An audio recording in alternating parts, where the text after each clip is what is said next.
रोटी भी खाकर जो अपना आन संजोता था, हर नारी की मान की खातिर जो महाराणा लड़ता था, पशु प्रेम इतनी की चेतक हवा से भी बातें करता था।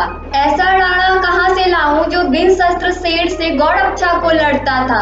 नमस्कार, मैं ऋषिका मिश्रा और आप देख रहे हैं डेमोक्रेटिक न्यूज। आज महाराणा प्रताप की जयंती है, जिन्होंने मातृभूमि की रक्षा के लिए अपना सर्वस्व अर्पण कर दिया था।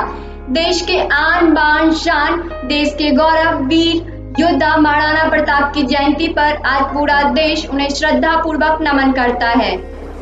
महाराणा प्रताप का त्याग, तपस्या और संघर्ष हम सब के लिए प्रेरणादायक है। इस मुश्किल घड़ी में हम सबको इन महान योद्धा से जरूर सीख लेनी चाहिए।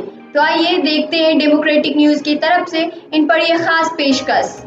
महाराणा प्रताप 9 मई को 1540 में राजस्थान के कुंभलगढ़ दुर्ग में जन्मे थे। महाराणा प्रताप के पिता का नाम उदय सिंह और माता का नाम जयवंता बाई था, जो पाली के सुनगढ़ा अखैराज की बेटी थी। राणा साहब को इनके माता पिता प्यार से कीका कहकर पुकारते थे, जिसका अर्थ राजस्थान में बेटा होता है। बचपन से ही महाराणा प्रताप साहसी, वीर, स्वाभिमानी और स्वतंत्रता प्रिय थे। महाराणा प्रताप को बचपन में ही ढाल तलवार चलाने का प्रशिक्षण दिया जाने लगा, क्योंकि उनके पिता उन्हें अपनी तरह कुशल योद्धा बनाना चाहते थे। बालक प्रताप ने कम उम्र में ही अपने अदम्य साहस का परिचय दे दिया था। जब वो बच्चों के साथ खेलने निकलते तो बात बात पर दल का गठन कर लेते थे।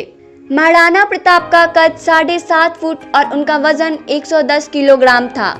उनके सुरक्षा कवच का वजन 72 किलोग्राम और भाले का वजन 80 किलो था। कवच, भाला, ढाल और तलवार को मिलाए तो वे युद्ध में 200 किलोग्राम से भी ज्यादा वजन उठाए लड़ते थे। आज भी महाराणा प्रताप का कवच, तलवार, ये सारी वस्तुएं उदयपुर राजघराने के संग्रहालय में सुरक्षित रखी हुई है। महाराणा प्रताप का राज्याभिषेक गोगुंदा में हुआ। सन 1572 में मेवाड़ के सिंहासन पर बैठते ही राणा साहब को अभूतपूर्व संकटों का सामना करना पड़ा, मगर धैर्य और साहस के साथ उन्होंने हर विपत्ति का सामना किया। मुगलों की विराट सेना से हल्दी घाटी में उनका भारी युद्ध हुआ। वहां उन्होंने जो पराक्रम दिखाया वह भारतीय इतिहास में अनोखा है। उन्होंने अपने पूर्वजों की मान मर्यादा की रक्षा की और प्रण किया कि जब तक अपने राज्य को मुक्त नहीं करवा लेंगे तब तक राज्य का सुख भोग नहीं करेंगे। इसी प्रण के कारण वह भूमि पर सोने लगे। वह अरावली के जंगलों में कष्ट सहते हुए भटकते रहे, परंतु उन्होंने मुगल सम्राट की अधीनता स्वीकार नहीं की। उन्होंने अपनी मातृभूमि की रक्षा के लिए अपना जीवन अर्पण कर दिया। महाराणा प्रताप ने अपने पिता की आखिरी इच्छा अनुसार उसके सौतेले भाई जगमाल को राजा बनाने का निश्चय किया, लेकिन मेवाड़ के विश्वास पात्र चुंडावत राजपूतों ने जगमाल के सिंहासन पर बैठने को विनाशकारी मानते हुए जगमाल को राजगद्दी छोड़ने को बाध्य किया। जगमाल सिंहासन को छोड़ने का इच्छुक नहीं था, लेकिन उसने बदला लेने के लिए अजमेर जाकर अकबर की सेना में शामिल हो गया और उसके बदले उसको जहाजपुर की जागीर मिल गई। इसी समय राजकुमार प्रताप को मेवाड़ के 54वें शासक के साथ महाराणा का खिताब मिला।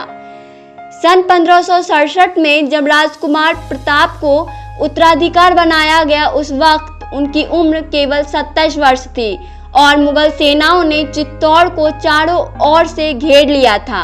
राजपूतों को भारतीय इतिहास में सम्मानपूर्ण स्थान दिलाने का श्रेय मुख्यतः राणा प्रताप को ही जाता है। उन्होंने अपनी मातृभूमि को ना तो परतंत्र होने दिया, ना ही कलंकित। विशाल मुगल सेनाओं को उन्होंने लोहे के चने चबाने पर विवश कर दिया था। मुगल सम्राट अकबर उनके राज्य को जीतकर अपने साम्राज्य में मिलाना चाहते थे, लेकिन राणा प्रताप ने ऐसा नहीं होने दिया और आजीवन संघर्ष किया। महाराणा प्रताप ने कुल 11 शादियां की थी। इसके पीछे राजनैतिक कारण बताए जाते हैं।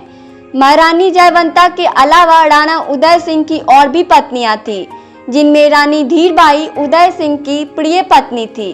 रानी धीरबाई की मंशा थी कि उनका पुत्र जगमाल राणा उदय सिंह का उत्तराधिकार बने। इसके अलावा राणा उदय सिंह के 2 पुत्र शक्ति सिंह और सागर सिंह भी थे।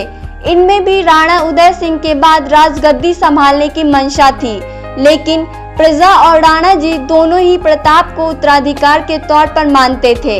इसी कारण यह तीनों भाई प्रताप से घृणा करते थे। हल्दी घाटी का युद्ध भारत के इतिहास की एक मुख्य कड़ी है। यह युद्ध 18 जून 1576 को लगभग 4 घंटों के लिए हुआ, जिसमें मेवाड़ और मुगलों में घमासान युद्ध हुआ था। महाराणा प्रताप की सेना का नेतृत्व एकमात्र मुस्लिम सरदार हाकिम खान सूरी ने किया और मुगल सेना का नेतृत्व मान सिंह तथा आसफ खान ने किया था। इस युद्ध में 20,000 महाराणा प्रताप के राजपूतों का सामना अकबर की कुल 80,000 मुगल सेना के साथ हुआ था, जो कि एक अद्वितीय बात है। बताया जाता है जब युद्ध के दौरान मुगल सेना उनके पीछे पड़ी थी तो चेतक ने महाराणा प्रताप को अपनी पीठ पर बैठाकर कई फीट लंबे नाले को पार किया था। आज भी चित्तौड़ की हल्दी घाटी में चेतक की समाधि बनी हुई है। महाराणा प्रताप का घोड़े का नाम चेतक था। राणा साहब की तरह ही उनका घोड़ा चेतक भी काफी बहादुर था। हल्दी घाटी के युद्ध में महाराणा प्रताप की तरफ से लड़ने वाले सिर्फ एक मुस्लिम सरदार था, हाकिम खान सूरी। तो ये थी डेमोक्रेटिक न्यूज की तरफ से महाराणा प्रताप की जयंती पर उनके कुछ छुए और अनछुए पहलू। उम्मीद है आप सबको जरूर अच्छी लगी होगी। आप सभी अपनी प्रतिक्रिया कमेंट बॉक्स में जरूर व्यक्त करें।